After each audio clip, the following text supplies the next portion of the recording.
Oi! Hoje é a resenha do conto O Homem que Apareceu, escrito por Clarice Lispector, aqui da sua coletânea A Via Crucis do Corpo, dentro do nosso projeto Contos do Meio-Dia, edição 2020. Era sábado de tarde, por volta das 6 horas, quase 7. Desci e fui comprar Coca-Cola e cigarros. Atravessei a rua e dirigi-me ao botequim do português Manuel. Assim começa O Homem que Apareceu, escrito por Clarice Lispector, que conta a história desta mulher que a gente não fica sabendo o nome dela durante toda a narrativa e também, obviamente, desse homem que aparece. Logo de cara dá para perceber uma característica muito importante desse inesperado que surge. Ele está bêbado, bem bêbado mesmo. E ele diz para ela, não se assuste, não tenha medo. Ela diz, retruca imediatamente, não estou sentindo medo. Ele se apresenta, diz que a conhece há um bom tempo, ela não lembra exatamente quem pudesse ser ele, mesmo ele fazendo uma referência, e em seguida ele diz ao Manuel, o dono lá do botequim, eu só respeito essa mulher porque ela escreve e eu não. Uma coisa curiosa também, aquelas papo de bêbado para falar a verdade, Mas algo importante a se dizer aqui, ele se oferece para carregar as coisas dela, que ela acabou de comprar ali no botequim, E ela não titubeia, ela fala, tudo bem, você quer carregar? Pode carregar. Bom, é do outro lado da rua, Não é muito longe assim também. Depois, já diante do edifício dela, ele diz que se chama Cláudio, e ela, mas só quando ele diz o seu sobrenome, que se não me engano é Brito, aí sim que cai a ficha nela, fala, Cláudio, ela lembra completamente do cidadão. E oferece um convite para ele, quer subir no meu apartamento, tomar alguma coisa? E ele diz que sim, só que ele não sobe imediatamente. E claro, numa situação dessa, uma pessoa completamente desconhecida, que depois, claro, se torna até uma pessoa que a gente possa lembrar vagamente de quem é, mas vamos combinar, um homem completamente assim, do nada, abordar uma mulher na rua, é uma coisa estranha. E o comportamento dela, de deixar, levar as coisas dela e depois ainda convidar ele para o apartamento, é algo bastante inusitado. E claro, você fica com muitas ideias na cabeça a respeito dessa história. E claro também que eu não vou dizer nenhum detalhe de como toda essa narrativa se desdobra, porque senão estraga a experiência de quem ainda pretende ler esse conto. Minha avaliação do texto. Bom, finalmente estamos aqui dentro dessa coletânea da Clarice Lispector, A Via Crucis do Corpo, nas histórias que realmente são da sua lava. Quer dizer, as outras histórias também foi ela que escreveu, mas não foram ideias genuinamente delas.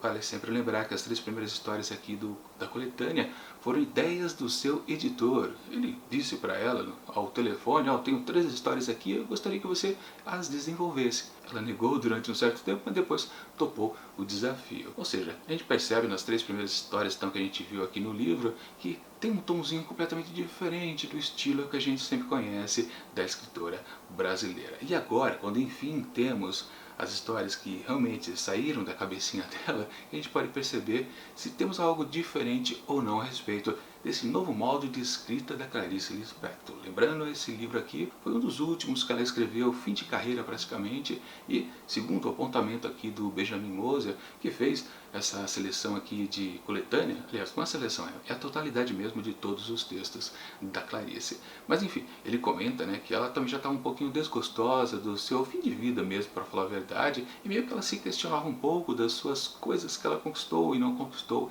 Então, sim, nesse livro aqui nós temos muitas situações onde a gente pode reconhecer a Clarice um pouco já, pouco não, completamente madura, já envelhecida, e calculando quanto o peso da vida está em suas costas. Literalmente, aliás, a gente pode até notar uma coisa interessante aqui, que esta protagonista, que a gente não fica sabendo o nome, na verdade é uma escritora. Logo a seguir, no decorrer dos parágrafos, a gente percebe que ela também escreveu um livro de histórias infantis. Clarice também fez isso, ou seja, a gente pode supor que essa história aqui talvez seja até um pouquinho verídica, aconteceu ou não, vai saber em qual intensidade, mas o que importa realmente é que nós temos assim uma persona da Clarice Lispector aqui nesta personagem. Podemos considerar como ela sim os seus questionamentos, então portanto podem ser realmente da escritora. Mas só que tem um problema, esse texto aqui, ele é muito vazio, para falar a verdade. Tá, ok, essa introdução do texto, essa abordagem desse homem que aparece meio desconhecido, mas depois a personagem lembra que realmente o conhece, é uma coisa, no mínimo, que soa misteriosa no começo, depois ela se traduz um pouco e ok. Aí você fica numa grande expectativa do que vai acontecer quando ele, enfim, chegar à casa dela, ao apartamento dela, né? Tem uma amiga que mora junto com essa escritora também. Sempre vale frisar esse pequeno detalhe, embora talvez não pese muito na história. Mas digamos assim que é uma espécie de proteção para ela, porque a gente tinha estranhado, né, que realmente uma mulher convida um quase desconhecido ao seu apartamento. Tinha uma proteção no fundo. Ela não estava à mercê do completo perigo ali com ele. Enfim, mas a partir do momento que enfim eles estão conversando, aquilo tudo resulta muito fraco, para falar a verdade. Você vai passando pelo diálogo bem esquisito, sempre lembrando que ele está bêbado, né, o sujeito, né? Talvez por causa disso o diálogo fique um pouco truncado e talvez o comportamento dessa personagem aqui, um suposto alter ego de Clarice Lispector, na verdade fica, não tenta forçar uma barra, tentar colher informações a respeito da vida do sujeito, mas digamos que ela só vai assim meio equilibrando o jogo, não deixa a bola sair de campo, e no máximo isso, ela não tenta, também continuando com a análise, comparação futebolística, não tenta marcar um gol de fato, ela só trabalha ali o meio de campo. Realmente é um texto muito esquisito, você percebe que ele não está chegando em lugar nenhum. E mesmo sendo um texto de 5 ou 6 páginas, você percebe que é uma certa gordura no texto. Não precisava de tanta coisa assim, porque no fundo tudo que é dito durante todo o diálogo desses dois não chega a nada. E é verdade, somente quando você lê o último parágrafo do conto que você tem uma tradução, enfim, do que essa personagem estava fazendo para com este homem que de fato ela até conhece um pouco, o tal Cláudio. Pois antes disso, não. E não é uma questão de você não ter sacado o conto ainda. É que talvez, literalmente, não há nada a colocar aqui de uma coisa de traduzir o texto. A gente sempre, quando começa a ler um novo conto, a gente fica pensando o que, às vezes, né, o escritor quer dizer. Por outro lado, né, quando você já embarca na narrativa, na peripécia proposta pela história, você até às vezes esquece disso e só pensa ao final, né, tentando procurar alguma coisa entre as linhas. Aí sim, um subtexto. Mas num conto onde literalmente há um diálogo meio insosso, você realmente não quer nem procurar algo, porque parece que não vai dar em nada. Sim, muitas vezes, aliás, em vários contos da Clarice Lispector, quando a gente chega ao seu finalzinho, ela realmente coloca um mote muito interessante que traduz o que se havia lido antes. Mas, mesmo assim, esse antes já apresentava alguma coisa interessante para ser acompanhada. E o que eu digo aqui, reafirmo, não tem nada de interessante durante todo esse diálogo entre os dois. Realmente não me descia. Ok, então quando enfim chegou a tradução do texto naquele conteúdo exposto pelo último parágrafo, melhorou tudo? Também não, para falar a verdade. É interessante, mas não salva o texto. Agora, claro, até agora eu fui muito vago, porque literalmente eu não posso dizer do que se trata a tradução, porque, sim, se você não chegou a... Bom, claro, alguns leitores podem até pensar, o comportamento dessa personagem é X, é por causa disso que esse diálogo está meio truncado também. Mas eu acho que é difícil, para falar a verdade, alguém chegar exatamente a esta resolução. Não, está acontecendo isso o tempo todo. Acho que é forçar a barra. Aliás, uma coisa, né? Eu vou me valer aqui nesse vídeo do recurso do spoiler. Eu vou falar realmente o que acontece no final, para justificar o que eu preciso dizer a respeito desse texto, porque senão é só uma conversa fora, porque não dá para chegar a lugar nenhum se você não traduz esse texto. Alguns textos, como eu disse, por causa de uma certa peripécia que acontece nele, você já se diverte ao menos e não precisa procurar uma tradução subterrânea nele. Aqui você precisa, porque senão fica um texto completamente jogado ao léu. Enfim, mas antes de fazer o uso do spoiler e contar o final exatamente, deixa eu dizer uma coisa para vocês, que é um comportamento meu. Eu não gosto de valorizar um texto que eu considero menor porque a pessoa que escreveu é um grande autor. No caso, temos aqui Clarice Lispector, que escreveu muita coisa boa, mas não é por causa disso dela ter acertado brilhantemente em vários e vários textos, tanto os contos quanto os seus romances, que quando eu pego um texto fraquinho dela, eu vou ficar enaltecendo, nossa, que coisa boa. Não, não é. De fato, eu não gosto aqui do que eu vi.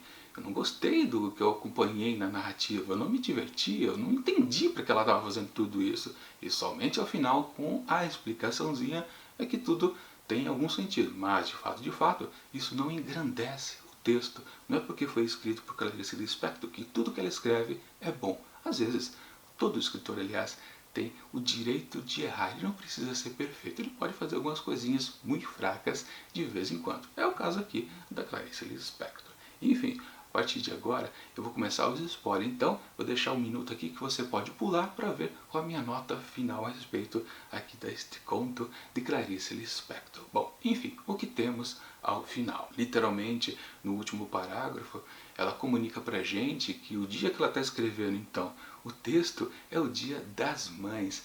E ela estava sentindo a necessidade de se comportar como uma mãe para esse Cláudio. Ela queria manifestar seu instinto materno para com ele, mas, claro, ela tentou. E é isso, então, que vem a tradução de tudo o que aconteceu durante esse diálogo. As ações que ela faz, as tentativas de meio que segurar as reações dele, é por causa disso. Então a gente consegue perceber então que esse comportamento meio bêbado do Cláudio, quer dizer, ele está bêbado, né? Uma coisa meio, às vezes, irracional, sem uma direção certa, a gente pode dizer que é quase, bem entre aspas, um comportamento infantil. E ela, sendo uma mãe, uma mulher tentando ser a mãe dele, ela está, sim, controlando a cria. Ela está fazendo com que todos os pensamentos turvos que ele tem, meio desencontrados, sem realmente um ponto fixo, chegar, ela tenta conduzir, meio que na rédea, literalmente, para onde que ele deve ir. Não fazer com que ele pense besteiras, por exemplo. Ou seja, quando a gente vê essa explicação que ela está querendo ser realmente a mãe do Cláudio, ok, o texto fica bastante interessante, mas, como eu disse, isso não salva a narrativa inteira, porque eu acho que, não que a Clarice tivesse dado pra gente telegrafar, como a gente costuma dizer, o que ela quer dizer ao final.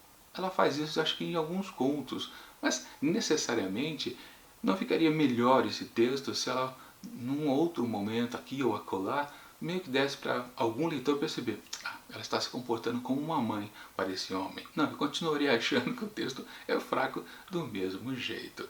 Há uma outra consideração também importante que acontece no meio do texto, que ele também tem indícios de querer cometer um ato grave, né, tirar a própria vida, e ela também orienta para que ele não faça isso.